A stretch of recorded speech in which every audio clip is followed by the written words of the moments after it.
ನಮಸ್ತೆ, ಮತ್ತೊಮ್ಮೆ ನವ್ಯ ಯೂಟ್ಯೂಬ್ ಚಾನಲ್ಗೆ ಸ್ವಾಗತ.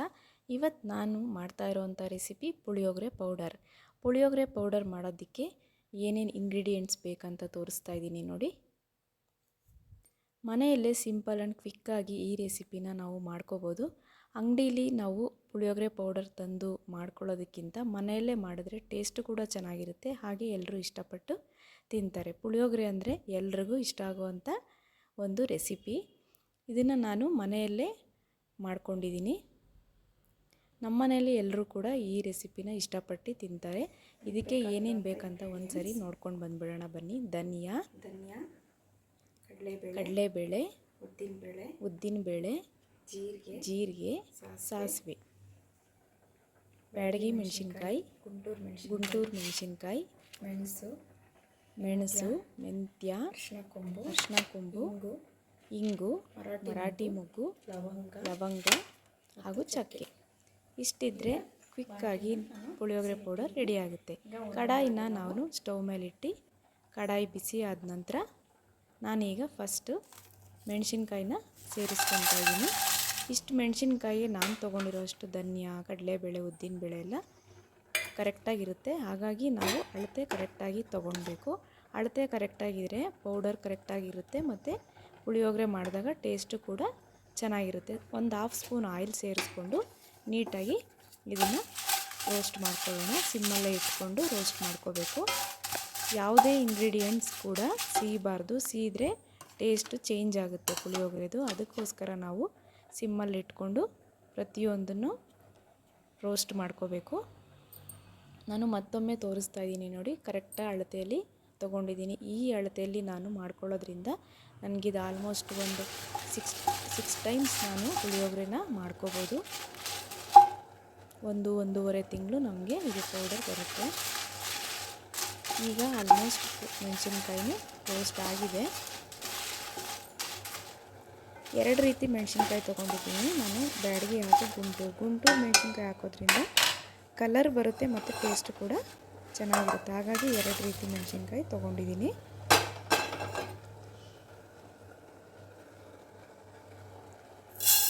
ನಮಗೆ ಖಾರ ಬೇಕು ಅಂದರೂ ಗುಂಟೂರು ಮೆಣಸಿನ್ಕಾಯಿ ಹಾಕೋದ್ರಿಂದ ಅದೇ ಖಾರ ಸಾಕಾಗುತ್ತೆ. ಸಪ್ರೇಟ್ ನಾವು ಇನ್ನೊಂದು ಸಣ್ಣ ಮೆಣಸಿನ್ಕಾಯಿ ಹಾಕುವಂಥ ನೆಸೆಸಿಟಿ ಇಲ್ಲ. ಬೇಕು ಖಾರ ಜಾಸ್ತಿ ತಿನ್ನೋದಾದರೆ ಒಂದು 5ರಿಂದ 6 ಸೇರಿಸ್ಕೊಳ್ಳಿ.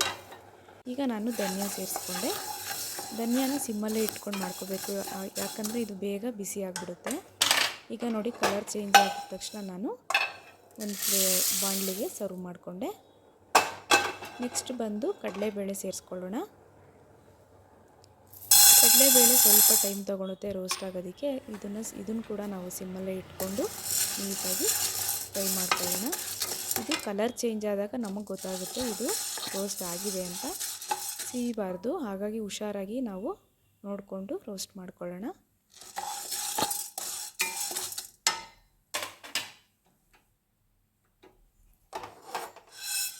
ನಾನು ಇನ್ಸ್ಟೆಂಟಾಗಿ ಇಲ್ಲೇ ಮನೇಲೇ ಪುಳಿಯೋಗರೆ ಬೇಕು ಅಂದಾಗ ಪೌಡರ್ ಮಾಡಿಕೊಂಡು ರೆಡಿ ಮಾಡ್ಕೊತೀನಿ. ಈಗ ನೆಕ್ಸ್ಟು ಉದ್ದಿನಬೇಳೆನ ಹಾಕ್ಕೊತಾ ಇದ್ದೀನಿ ನೋಡಿ. ಕಡಲೆಬೇಳೆಗಿಂತ ಉದ್ದಿನಬೇಳೆ ಕ್ವಾಂಟಿಟಿ ಕಡಿಮೆ ಇದೆ.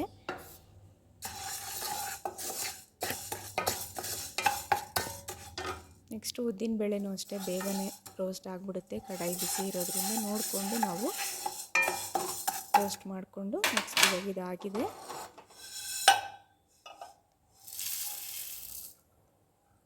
ನೆಕ್ಸ್ಟ್ ನಾವು ಜೀರಿಗೆ ಹಾಕ್ಕೊತಾ ಇದ್ದೀನಿ. ಸೇಮ್ ಗ್ಲಾಸ್ ಅಳತೆಯಲ್ಲಿ ನಾನು ತೊಗೊಂಡಿದ್ದೀನಿ ಎಲ್ಲ ಒಂದು ಇಂಗ್ರೀಡಿಯೆಂಟ್ನು. ಉದ್ದಿನಬೇಳೆ ತೊಗೊಂಡಿದ್ನಲ್ಲ ಅದೇ ಅಳತೆಯಲ್ಲೇ ನಾನು ಜೀರಿಗೆ ಕೂಡ ತೊಗೊಂಡಿದ್ದೀನಿ. ಇದು ಅಷ್ಟೇ ಬೇಗನೆ ಆಗಿಬಿಡುತ್ತೆ. ಕಲರ್ ಚೇಂಜ್ ಆಗಿದ ತಕ್ಷಣ ನಾವು ಜೀರಿಗೆನ ಬಾಣಲಿಗೆ ಸೇರಿಸ್ಕೊಂಡೆ. ನೆಕ್ಸ್ಟ್ ಬಂದು ಮೆಣಸು, ಬ್ಲ್ಯಾಕ್ ಪೆಪ್ಪರ್,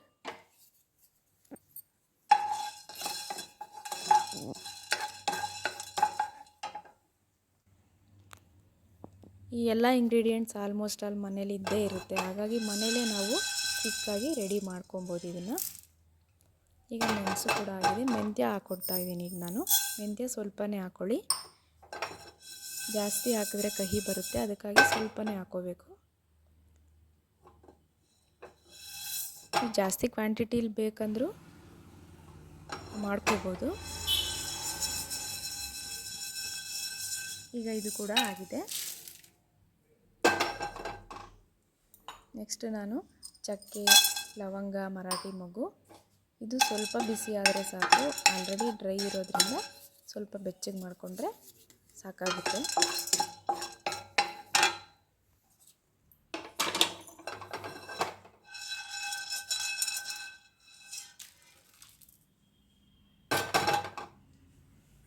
ನೆಕ್ಸ್ಟ್ ನಾನು ಸಾಸಿವೆ ಸೇರಿಸ್ಕೊತಾ ಇದ್ದೀನಿ. ಸಾಸಿವೆ ಸಿಡಿಯುತ್ತೆ ಆಗ ಇದು ರೆಡಿಯಾಗಿದೆ ಅಂತ ನೋಡಿ. ಈಗ ಇದು ರೆಡಿ ಆಯಿತು. ಅರಿಶಿನ ಕೊಂಬು ತೋರಿಸಿದ್ನಲ್ಲ ಅದನ್ನು ನಾನು ಕುಟಾಣಿಲಿ ಸಣ್ಣಗೆ ಹಾಕಿ ಕುಟ್ಟಿ ಪುಡಿ ಮಾಡ್ಕೊಂಡು ಇಟ್ಕೊಂಡಿದ್ದೀನಿ. ನಾನು ಮಿಕ್ಸಿ ಜಾರ್ಗೆ ಹಾಕಿ ಮನೆಯಲ್ಲೇ ಪೌಡರ್ ಮಾಡ್ಕೊಳ್ಳೋದ್ರಿಂದ ಇದನ್ನು ನಾನು ಈ ಥರ ಕುಟ್ಟಿ ಪುಡಿ ಮಾಡಿ ಇಟ್ಕೊಂಡಿದ್ದೀನಿ. ನೀವು ಮಿಲ್ಲಿಗೆ ಹಾಕ್ಸೋದ್ರಿಂದ ಜಾಸ್ತಿ ಕ್ವಾಂಟಿಟಿಲಿ ಮಾಡಿ ಮಿಲ್ಲಿಗೆ ಹಾಕ್ಸಿದ್ರೆ ಈ ಅರಿಶಿನ ಕೊಂಬನ್ನ ಪುಡಿ ಮಾಡೋ ಅಂಥ ಅವಶ್ಯಕತೆ ಏನಿಲ್ಲ. ಸಣ್ಣಗೆ ಚಿಕ್ಕದಾಗಿ ಮುರಿದು ಹಾಕಿದ್ರೆ ಸಾಕು. ಇದು ಮನೆಯಲ್ಲೇ ಮಾಡೋದ್ರಿಂದ ಅರಿಶಿನ ಕೊಂಬನ್ನ ಈ ಥರ ಪುಡಿ ಮಾಡ್ಕೋಬೇಕು. ಈಗ ಸಾಸಿವೆ ಕೂಡ ರೆಡಿ ಆಯಿತು. ನೆಕ್ಸ್ಟು ಲಾಸ್ಟಿಗೆ ಇಂಗು ಗಟ್ಟಿ ಇರೋದ್ರಿಂದ ನಾನು ಇದಕ್ಕೆ ಸ್ವಲ್ಪ ಆಯಿಲ್ ಹಾಕಿ ರೋಸ್ಟ್ ಮಾಡ್ಕೊತೀನಿ. ಪೌಡರ್ ಹಾಕೋ ಆಗಿದ್ದರೆ ಡೈರೆಕ್ಟಾಗಿ ನಾವು ಅದಕ್ಕೆ ಸೇರಿಸ್ಕೊಬೋದು. ಇಂಗು ನಾವು ಹಾಕೋದ್ರಿಂದ ಟೇಸ್ಟ್ ಕೂಡ ಚೆನ್ನಾಗಿರುತ್ತೆ. ಹಾಗೆ ಪುಳಿಯೋಗರೆ ಪೌಡರ್ ತುಂಬ ದಿನ ಕೆಡೋದಿಲ್ಲ. ಈಗ ಇದು ರೋಸ್ಟ್ ಆಗ್ತಾಯಿದೆ. ಇದು ರೋಸ್ಟ್ ಆದ ನಂತರ ನಾವು ಕುಟಾಣಿಗೆ ಹಾಕಿ ಚೆನ್ನಾಗಿ ಪುಡಿ ಮಾಡಿಕೊಂಡು ಸೇರಿಸ್ಕೊಬೇಕು. ಹಾಗೆ ನೀವು ಯಾವ ರೀತಿ ನಿಮ್ಮ ಮನೆಯಲ್ಲಿ ಪುಳಿಯೋಗರೆ ಪೌಡರ್ ಮಾಡ್ಕೊತೀರಾ ಅಂತ ಕಮೆಂಟಲ್ಲಿ ತಿಳಿಸಿ. ಈ ವಿಡಿಯೋ ನಿಮಗೆ ಯೂಸ್ಫುಲ್ ಅನಿಸಿದ್ರೆ ನಿಮ್ಮ ಫ್ರೆಂಡ್ಸ್ ಆ್ಯಂಡ್ ಫ್ಯಾಮಿಲಿಗೂ ಕೂಡ ಶೇರ್ ಮಾಡಿ, ಲೈಕ್ ಮಾಡಿ. ಪ್ಲೀಸ್ ನಮ್ಮ ಚಾನಲ್ನ ಸಬ್ಸ್ಕ್ರೈಬ್ ಮಾಡ್ಕೊಳ್ಳಿ.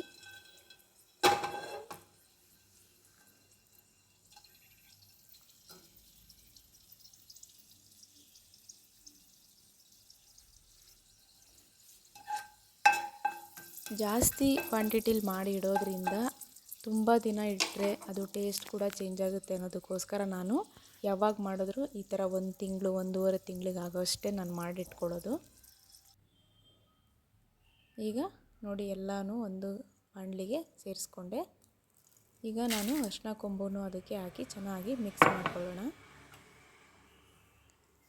ಈಗ ನಾನು ರೋಸ್ಟ್ ಆಗಿರೋಂಥ ಇಂಗನ್ನು ಕೂಡ ತೋರಿಸ್ತಾ ಇದ್ದೀನಿ ನೋಡಿ. ಇದನ್ನು ಕೂಡ ನಾನು ಪೌಡರ್ ಮಾಡ್ಕೊತೀನಿ.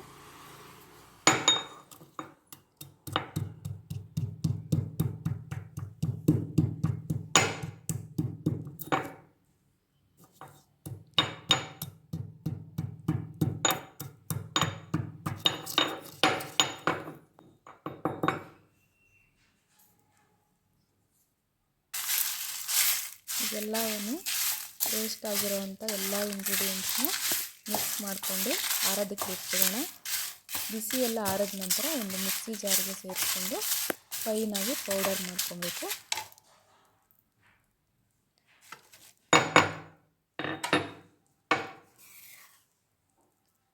ನೋಡಿ ಈಗ ಇದು ಆಗಿದೆ. ಸೇರಿಸ್ಕೊತಾ ಇದ್ದೀನಿ ಇಂಗನ್ನು ಕೂಡ.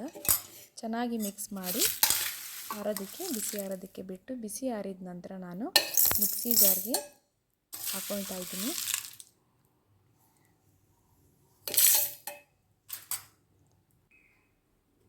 ಅಳತೆ ಕರೆಕ್ಟಾಗಿದ್ದರೆ ಪೌಡರು ಚೆನ್ನಾಗಾಗುತ್ತೆ ಮತ್ತು ಪುಳಿಯೋಗರೆ ಮಾಡಿದಾಗ ಟೇಸ್ಟ್ ಕೂಡ ಚೆನ್ನಾಗಿರುತ್ತೆ. ಈಗ ಪುಳಿಯೋಗರೆ ಪೌಡರ್ ರೆಡಿ ಆಯಿತು. ಪುಳಿಯೋಗರೆ ಪೌಡರ್ ರೆಡಿ ಆದಮೇಲೆ ಒಂದು ಅಗಲವಾದ ಪಾತ್ರೆಗೆ ಹಾಕಿ ಬಿಸಿ ಆರೋದಕ್ಕೆ ಬಿಟ್ಟು, ಬಿಸಿ ಆರಿದ ನಂತರ ನೀವು ಒಂದು ಕಂಟೈನರಲ್ಲಿ ಹಾಕಿ ಇಟ್ಕೋಬೋದು.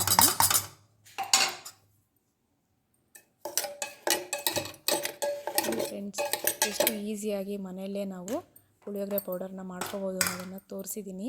ನಿಮ್ಗೆ ಈ ವಿಡಿಯೋ ಇಷ್ಟ ಅನಿಸಿದ್ರೆ ಪ್ಲೀಸ್ ಒಂದು ಲೈಕ್ ಮಾಡಿ, ನಮ್ಮ ಚಾನಲ್ ಕೂಡ ಸಬ್ಸ್ಕ್ರೈಬ್ ಮಾಡ್ಕೊಳ್ಳಿ. ಈಗ ಇದು ಆಯಿದೆ. ನಾನು ಒಂದು ಬಾಕ್ಸ್ಗೆ ಹಾಕಿ ಇಟ್ಕೊಳ್ತಾ ಇದ್ದೀನಿ. ನೀವು ಒಮ್ಮೆ ಟ್ರೈ ಮಾಡಿ, ಟೇಸ್ಟು ಚೆನ್ನಾಗಿರುತ್ತೆ. ಹಾಗೆ ಈ ವಿಡಿಯೋ ನೋಡಿದ್ದಕ್ಕಾಗಿ ನಿಮಗೆ ಥ್ಯಾಂಕ್ ಯು ಫಾರ್ ವಾಚಿಂಗ್.